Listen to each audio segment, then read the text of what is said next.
Hi, we are Finn and Ulrike, and we would like to provide you with an overview of the original best practice project, Grünau Moves. Grünau Moves, or Grünau bewegt sich, was a community-based participatory health promotion project that aimed at preventing obesity in children in a so-called socially deprived area in Leipzig. And the project aimed to slow the increase in obesity prevalence among children aged 4 to 12 and to build capacity for health promotion in the community and to promote health in children and families in this particular area. And of course, to reduce health inequalities. First, to contextualize the project, we will present some key information about the intervention area Grünau, using official data from 2015, the year the project started. And first you can take a look at the map. This is a map of Leipzig, showing our intervention region as well as control and contrast regions. And the red area is Grünau, a large housing estate on the periphery. And you can also see some pictures of it here. And the gray districts are more privileged and located in the city center, and they were used as contrasting areas. And the blue areas are districts that are also socially deprived, and they served as control regions for the evaluation. And as you can see in the table, in 2015, Grünau had approximately 45,000 inhabitants, and 12.4% of whom were children, and almost half of those children received social welfare, which can be used as an indicator of poverty. And the unemployment rate was higher than the city average, and the educational level of residents was lower compared to the city average and of course to the contrast region, as was the personal net income. And also the prevalence of overweight and obesity in preschoolers, that means children aged 5 to 6 years, was higher than expected, and that prompted us to launch the project. So in our project Grünau Moves, we wanted to understand and transform living environments together with the local community, building on evidence and theory. And it's important to note that social work and community work in particular was key in our project. So our social worker was a central part of the project, and she was mediating between science and the community. Her focus was on life worlds and resources, and she was working cross-institutionally, following a participatory approach by exploring the self-interest of agents and community members and activating and empowering them. And in the scientific sphere, we worked systematically using the precede-proceed framework and the intervention mapping protocol in order to develop theory-driven and evidence-based interventions in a practice-oriented and participatory manner.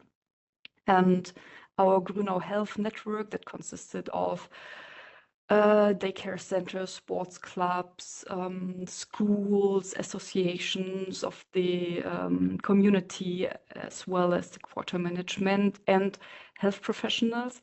Those networks helped us to identify needs and resources and to develop and implement interventions that are sustainable. So how did we develop the interventions? We followed a participatory community-based approach that first focused on a comprehensive needs assessment by actively involving stakeholders and community members in identifying and analyzing needs to drive effective decision-making. And we used participatory methods such as focus groups, workshops, photo voice, as well as interviews and observations and surveys to gather information and develop a deeper understanding of local needs and resources. And our mission was to develop health promotion measures that were context sensitive and community-based, that means tailored to the local context. We did nothing without involving local agents. That means that none of our interventions were solely planned and implemented by ourselves, but always in collaboration with stakeholders to ensure relevance and sustainability. And we wanted to sensitize and empower local agents and community members to engage in health promotion and strengthen community ownership and commitment. All these actions helped us enhance relevance and effectiveness, ensuring that our interventions were tailored to real community needs. And listening to and working with local stakeholders and community members built trust and ownership and encouraged active community involvement, which has the potential to be sustainable. All in all, our comprehensive needs assessment, the collection of data and collaboration strengthened research and project outcomes. How did those interventions look like? To begin with, it's important to highlight that the interventions we implemented were designed to address various levels of impact within the community. These measures targeted not only social and community networks, but also living and working conditions. Most of the interventions also focused on changing individual lifestyle behaviors among children, ensuring a holistic approach to health promotion. But let's gonna take a look at some of these interventions in more detail. A good example is Active to School. For instance, this was a project initiated by a landscape architect. Together with children, we developed ideas to make school routes more conducive to physical activity. The children explored their home and school environments, collected ideas to promote physical activity, and designed street elements to encourage movement. The most popular designs, as voted on by the children, were incorporated into the school routes. Furthermore, various city departments were engaged to implement sustainable changes to the pedestrian pathways. Another good example is the motion detector. It was a weekly initiative introduced by a group of university students. They aim to assess children's motivation to engage in outdoor play with their neighborhood. Over 3 afternoons, the students visited the district, providing sports and play equipment. This low-threshold initiative was well received, and some children expressed their desire for a regular playtime. Consequently, a weekly play session for children aged 4 to 12 was established at our project office, which was located within the community. Additionally, various workshops were organized based on the children's interests and their needs. For example, parkours or cooking workshops, as some children reported being hungry. By the end of the project, the participating children initiated even a petition advocating for the continuation of the motion detector program.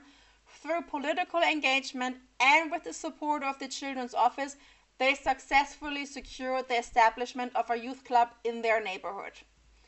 If you would like to know more details about these interventions, additional information can be found in the fact sheets. But what were the key outcomes of those projects and interventions? Now that we've discussed the interventions, it's crucial to look at the impact they had on the community. The results we observed indicate the success of the interventions and how they contribute to long-term health benefits. Our interventions were widely accepted and actively utilized by daycare centers, multipliers, and children, leading to increased collaboration between daycare centers and local stakeholders, such as sports clubs. The integration of health promotion into the urban development plan ensured the continuation of the Grünau Health Network, contributing to long-term community health benefits.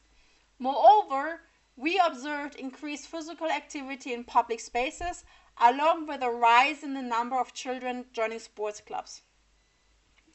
Throughout the project, we reflected on the challenges encountered and synthesized our experiences into 10 key statements, which you can see here. Key lessons emphasize the need to acknowledge diverse health perspectives and adopt a life-world approach that considers people's everyday realities. Highlighting the additional benefits of health promotion increases engagement, while ensuring low-threshold access prevents discrimination and promotes inclusivity.